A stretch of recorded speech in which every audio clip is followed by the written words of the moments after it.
السلام عليكم ورحمة الله وبركاته. ازيكم عاملين ايه؟ يا رب جميعا تكونوا بخير. معاكم هدى نجم، اخصائية صحة نفسية وارشاد اسري وتربية ايجابية ودرس البرمجة اللغوية العصبية ومدربة متدربين ومدرب محترف معتمد. حابة احكي لكم موقف حصل لي امبارح، يمكن رد فعلي فيه ما كانش افضل حاجة. اللي هو ايه، انا كان ورايا امتحان و انا متخيله ان الامتحان كان الساعه 12. خدت بعضي وركبت مترو، وانا نازله من المترو قلت اروح بدري نص ساعه كده، يمكن اقعد مع اصحابي او اصدقائي ونراجع شويه او حاجه، او اقعد حتى مع نفسي وراجع شويه. المهم، نزلت من المترو. كنت بطلع فلوس من الشنطه عشان عايزه اشتري قلم واستيكه وحاجات كده. قلت اما ابص اشوف القاعه رقم كام بالمره، عشان ما اروحش هناك وافضل ادور على التليفون والقاعه والكلام ده، ابقى فاهمه انا رايحه على فين. وانا بفتح التليفون عشان اجيب الجدول، لقيت ان الامتحان الساعه 10:30، وانا كنت في الوقت ده كانت الساعه 11 وتلت. فطبعا الصدمه يعني، وما ركزتش على الحاجه اللي كنت هجيبها. خدت بعضي من المترو للجامعه جري، مفيش في دماغي حاجه اوقف هتوديني ولا اي حاجه. خلاص انا ايه اللي حصل ده؟ وجريت دخلت من باب الجامعه جري، لقيت ناس بتخرج، الامتحان خلص بيخرجوا. كان فاضل من الوقت بالظبط تلت ساعه، وانا اللي عليا هلحق في التلت ساعه هلحق. ونسيت خالص اصلا ان ممنوع من سيستم الجامعه ان اصلا بعد ربع ساعه من الوقت ممنوع الدخول، نسيت. خدت بعضي ودخلت الامن. اول حد بره، لا انا هلحق، انا مش عارفه ايه، سابوني. دخلت لقيت بقى ايه، جثث واقفه لي كده.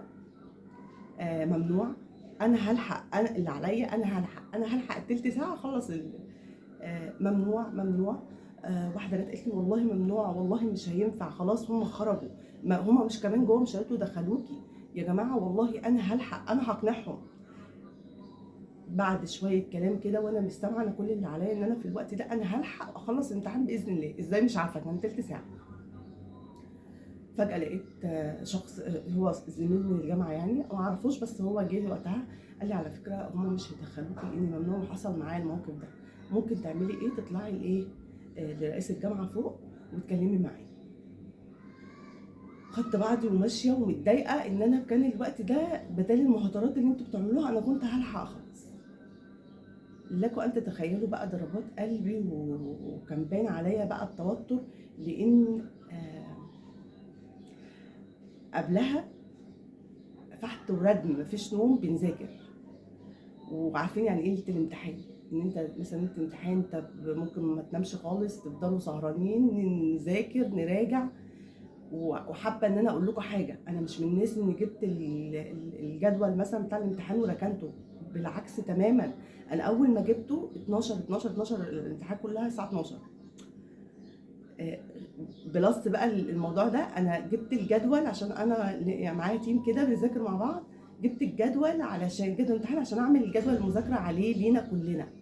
يعني انا جبت الجدول تاني وبصيت فيه، واول يوم كان ماده كذا يبقى هنذاكر من اول كذا لكذا، وتاني يوم و وعيني شايفه الرقم 10 ونص ده، شايفاه 12. انا شايفاه 12.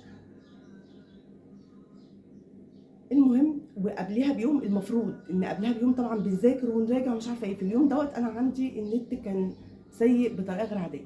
يمكن لو كنا مع بعض بنراجع مع بعض، انا طبعا حاولت ان اضطريت ان انا اذاكر لوحدي، لو وكل شويه افتح النت مش راضي يشتغل او بطيء جدا، او على الاقل لو كنت معاهم كنت حتى هعرف منهم. يعني كنا اكيد هنذكر ميعاد الامتحان الصبح اكيد. فاللي هي كل الاقدار كانت مخلياني شايفه ان الوقت كان الساعه 12. المهم خدت بعضي وطلعت فوق من غير ما اتكلم، كان شكلي باين عليه. قالوا لي اتفضلي اهدي بس، واتكلمت والحمد لله يعني حليت الموضوع ان الماده هتتاجل للترم الجاي. الحمد لله مش هتكتب فيها، هو يعني عذره كده. اللي عايزه افهمكم ان الماده لو انا ما كنتش راتب لرئيس المركز، لرئيس الجامعه، كنت كتبت غياب، والماده لو كنت حتى جبت فيها في الترم اللي جاي امتياز كانت برضه هتتعمل مقبول. فالحمد لله الحمد لله الموضوع اتحل، بس هي الفكره ان انا هشيل الماده معايا للترم الجاي، وان شاء الله بقى يعني حسب مستواي فيها هيكون ايه باذن الله هاخد نصيبي، مش هيقللوها لمقبول. العصبيه اللي انا كنت فيها والضيق اللي انا كنت فيه كانت حاجه مضايقاني، بس الحمد لله ثانويه عامه انا خلصتها بسرعه يعني، او قعدت مع نفسي كده اهدي، انت عملت اللي عليكي، انت كنت بتذاكري، انت شفتي الجدول اكتر من مره والرقم شايفاه 12، انت راجعتي قبليها المفروض بيوم معاهم، النت كان سيء، ربما لو كان ما كانش سيء كنت قعدت هعرف منهم الميعاد بالظبط، او هنجيب سيره الميعاد بتاع الامتحان.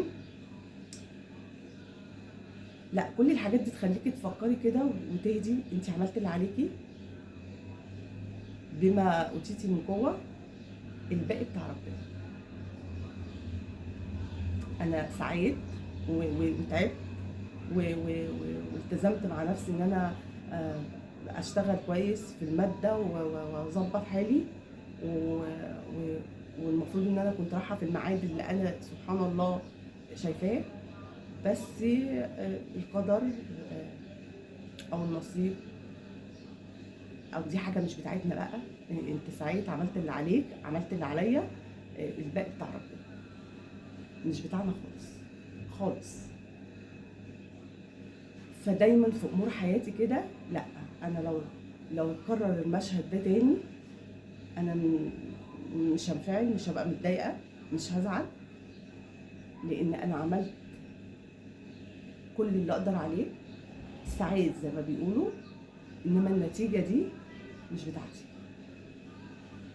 اللي حصل ده النتيجه بتاعته مش بتاعتي، انما انا عملت كل اللي عليا سبحان الله. ايه المغزى من كده؟ لا اعلم، هعرف بعدين، واحتمال معرفش، بس كل اللي انا اعرفه ان انا سعيت، اشتغلت على نفسي، عملت كل حاجه الحمد لله، النتيجه مش بتاعتي. وهاخدها قاعده، ويمكن الفيديو ده انا عاملاه ليكم كمان في حياتكم كلها، بدايل سعيد، اشتغلت على نفسك، عملت كل اللي لازم يتعمل، ما تلومش النتيجه ايا كانت، جت بالايجاب او بالسلب، مش بتاعتنا، مش بتاعتنا خالص. فالحمد لله الحمد لله، يمكن حصل لي كده خلاني اعمل وقفه مع نفسي، ان انا بدال عملت اللي عليا، النتيجه ايا كان ايا كان ايجابي او سلبي مش هتاثر بيها، لانها مش بتاعتي في كل امور حياتي. الحمد لله بحمد ربنا، وده اللي خلاني بس كتبت في اول في العنوان بتاع الفيديو ان رد فعلي ما كانش احسن حاجه، لاني لازم اتريث، لازم اقعد مع نفسي كده واقول انا عملت اللي عليا، فالنتيجه دي مش بتاعتي. في كل امور حياتنا كده، بتسعوا بتشتغلوا بتعملوا اللي عليكم، حتى لو في العلاقات، حتى لو بتدي فرصه للشخص اللي قدامك، او انت بتدي فرصه للشخصيه اللي قدامك، بكل ما اوتيت من قوه، النتيجه بقى دي بتاعت ربنا. فالواحد بيعمل اللي عليه، الحمد لله تشتغلوا كويس على نفسكم في كل امور حياتكم، والنتيجه مش بتاعتنا، النتيجه بتاعت ربنا. اتمنى تكون فكرتي وصلت في الفيديو ليا قبليكم، واتمنى للجميع السلام النفسي.